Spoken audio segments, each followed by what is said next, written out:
Batman, the Dark Knight, the Caped Crusader, defender of Gotham. Captain America, the first Avenger, symbol of liberty and freedom. These two heroes have been pitted against each other maybe more than any other. Maybe Superman versus Thor, but that actually is part of my point here. What if we did a little twist on this fight? What if Batman and Captain America fought each other?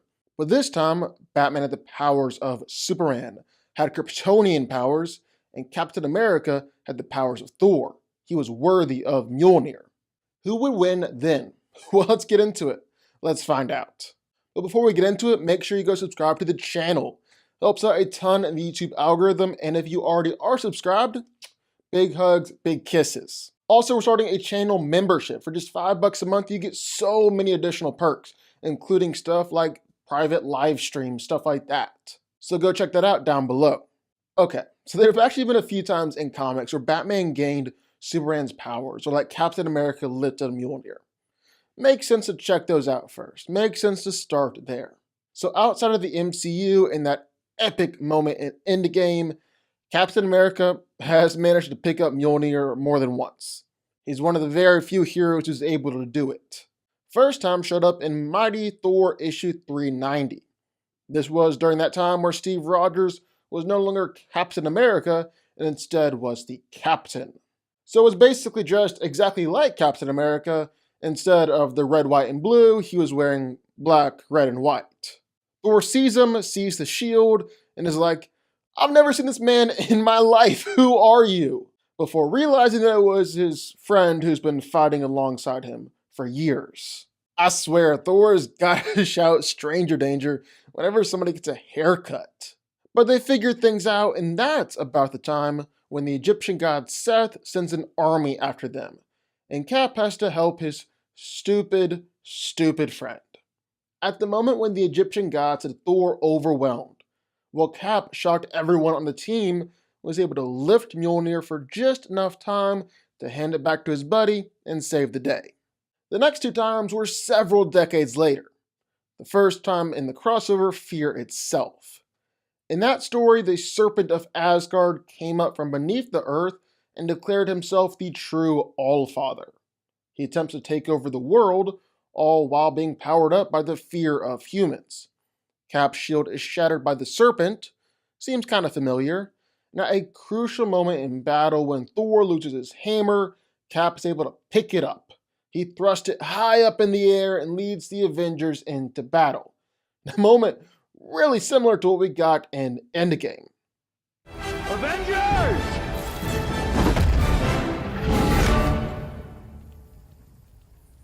Assemble. Last time was a wee bit more controversial. During Secret Empire, Captain America was revealed to have been a secret member of Hydra all along. Probably not the best idea to turn the symbol of America, a hero created by two Jewish guys during World War II, to literally punch Hitler in the face, into a Nazi, but hey, it's comics. It wasn't really Captain America, but a version of Cap created by someone messing around with reality with the Cosmic Cube. At one point in the story, evil Cap actually was able to lift Mjolnir, which made fans absolutely nuts. But it only happened because Madame Hydra used magic to change the inscription on the hammer. Evil Steve had to cheat to use it. But when the real Cap returned, he used the real hammer to kick his evil doppelganger to the curb, pound the crap out of him. So those are the few times that Steve's been able to pick up Mjolnir, but it's still not entirely clear what he's capable of doing when he picks it up. Just not quite clear how powerful he really is. Picking up Mjolnir definitely gives you a power amp. It even made Superman feel more powerful than he'd felt before, but just how much power isn't necessarily clear. You should possess the power of Thor.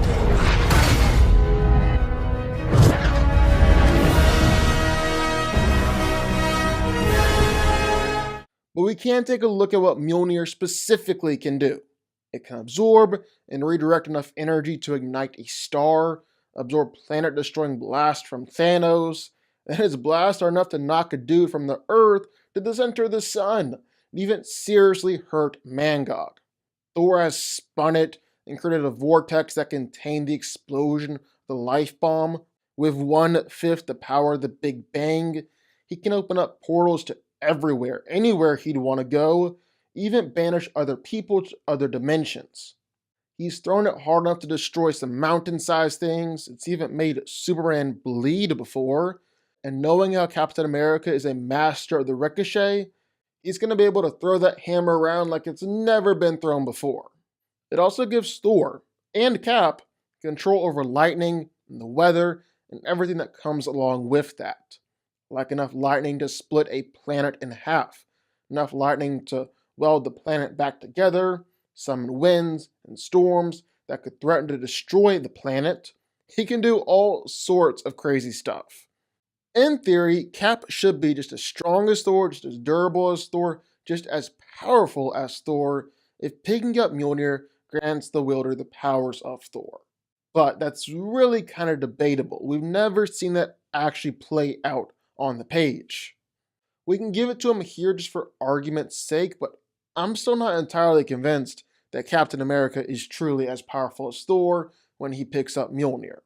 Batman, though, well, he might really be just as powerful as Superman. So the story we're using here was from Superman Batman, when Superman's powers are magically transferred over to Batman. And what does he do with all that power? Well, he actually learns how to use it and masters it pretty quickly, which isn't really that surprising. This is Batman we're talking about here. Next thing he does is stop crime on a global scale, which again, isn't really that surprising. If Batman really got those powers, of course that's the very first thing he'd do. He's just as strong as Superman. He's hurt Wonder Woman and Supergirl before with his punches. He's taken punches from Wonder Woman. He's even fought against the entire Justice League by himself. Did it all and made it look easy because he wasn't holding back. Everyone else was holding back here, not Batman.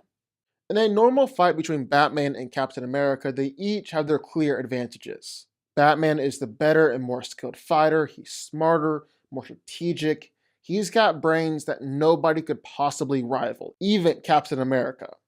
On the other hand, Steve is stronger. Steve is faster. Steve is tougher. He's physically better in every single way. Of course, the shield, but the physicality is the biggest thing here. And that's not to say Batman isn't super impressive physically, or that Captain America isn't one of the world's best fighters. It's just that's how it usually plays out. Those are their advantages. But here in this fight, all of that is thrown out the window. Having Superman's powers completely negates that physical edge that Cap usually holds, and Batman is able to keep all of his fighting skill and strategic mind and everything. I mean, look how easily and strategically he took out the Justice League, and some true heavy hitters here too. Wonder Woman, Supergirl, 2 Green Lanterns, that's no walk in the park. Captain America does have an advantage if he's able to tap into all the powers that Mjolnir gives him. All the lightning, the energy blast, and everything the hammer can grant him. But I still don't think that's enough. Combining Superman's strength, durability, speed, and powers with Batman's mind and skill is probably the scariest hero you could possibly go up against. Arguably the most powerful hero you could possibly imagine. And as powerful as Captain America would be with Mjolnir by his side, I don't think it's enough. It might not even really be close. Batman wins. But what do y'all think? Sound off in the comments down below. Who do you think wins this fight? Kryptonian Batman or worthy Captain America? Who do you think wins? Sign off down below. Also be sure that like button, subscribe button, turn on notifications, join the DanCo army. Really join the DanCo army. Go hit the YouTube membership. Join down there for $5 a month. And we will see y'all next time.